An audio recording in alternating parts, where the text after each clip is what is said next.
Alunos OA, vocês estão bom? Aqui é o professor Robert Fagundes e esse é mais um resumão de zoologia.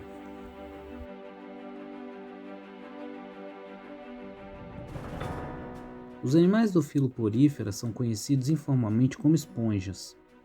Entre os animais mais simples, as esponjas são sedentárias e foram confundidas com plantas por muitas pessoas. Muitas espécies são marinhas e variam de tamanho desde alguns milímetros até alguns metros. As esponjas são animais filtradores.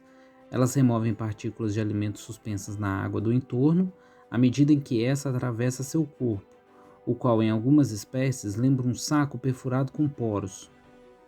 A água é drenada através dos poros em uma cavidade central, a espongiocele, e então flui para fora da esponja por meio de uma grande abertura chamada de ósculo. As esponjas mais complexas têm paredes do corpo pregueadas, e muitas contêm canais de água ramificados e vários ósculos. As esponjas representam a linhagem que se origina próximo à raiz filogenética da árvore dos animais. Portanto, disse que elas são animais basais. Diferentemente de quase todos os outros animais, nas esponjas falta tecidos verdadeiros, grupos de células similares que atuam como unidade funcional e são isolados de outros tecidos por camadas membranosas. Entre o corpo da esponja contém vários tipos celulares diferentes. Por exemplo, revestindo o interior da espongiocele estão os coanócitos flagelados, ou células de colar, denominados pelas projeções em forma de dedo que formam um colar em volta do flagelo. Essas células engolfam bactérias e outras partículas de alimento por fagocitose. A similaridade entre os coanócitos e as células de coanoflagelados sustenta a evidência molecular que sugere que os animais evoluíram de um ancestral parecido com um coanoflagelado. O corpo de uma esponja consiste em duas camadas de células separadas por uma região gelatinosa chamada de mesoílo. Uma vez que ambas as camadas de células estão em contato com a água, os processos como troca gasosa e remoção de resíduos podem ocorrer por difusão através das próprias membranas dessas células.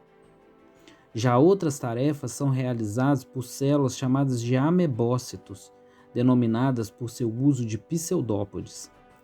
Essas células se movem pelo mesoílo e têm muitas funções. Por exemplo, elas absorvem alimentos da água circundante e dos coanócitos, e digerem e transportam nutrientes para outras células. Os amebócitos também produzem fibras esqueléticas rígidas dentro do mesoílo. Em algumas esponjas, essas fibras são espículas pontiagudas feitas de carbonato de cálcio ou de sílica. Outras esponjas produzem fibras mais flexíveis, compostas por uma proteína chamada de espongina. Você pode ter visto esses esqueletos flexíveis sendo vendidos como esponjas de banho. Por fim, e talvez mais importante, os amebócitos são totipotentes, ou seja, são capazes de se tornar qualquer tipo de célula da esponja. Isso confere ao corpo da esponja uma notável flexibilidade, permitindo que ajuste sua forma em resposta a mudanças em seu ambiente físico, como, por exemplo, a direção da corrente marinha. A maioria das esponjas é hermafrodita, isso é, cada indivíduo atua como macho e fêmea na reprodução sexuada, com a produção de espermatozoides e óvulos por ambos. Quase todas as esponjas exibem hermafrodismo, um tipo de hermafrodismo chamado de sequencial, ou seja, primeiro atua como um sexo e depois atua como outro. A fertilização cruzada pode resultar quando os espermatozoides liberados na água corrente por um indivíduo atuando como macho são carregados para um indivíduo na vizinhança que esteja atuando como fêmea.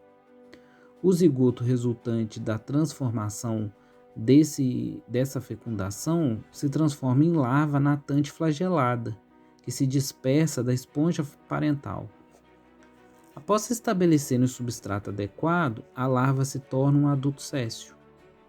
As esponjas produzem uma diversidade de antibióticos e outros compostos defensivos que alimentam a promessa de combater doenças humanas. Por exemplo, um composto chamado cibrostatina isolado de esponjas marinhas pode matar tanto células cancerígenas como células bacterianas de Streptococcus resistentes à penicilina. Outros compostos derivados da esponja também estão sendo testados como possíveis agentes anticancerígenos. Portanto, as esponjas são animais sésseis que carecem de tecidos verdadeiros. Além da falta de tecidos verdadeiros, as esponjas têm coanócitos, células de colar, células flageladas que ingerem bactérias e diminutas partículas alimentícias. Sem tecidos e órgãos, como as esponjas executam as tarefas de trocas gasosas, transporte de nutriente e descarte de resíduos? Você saberia dizer?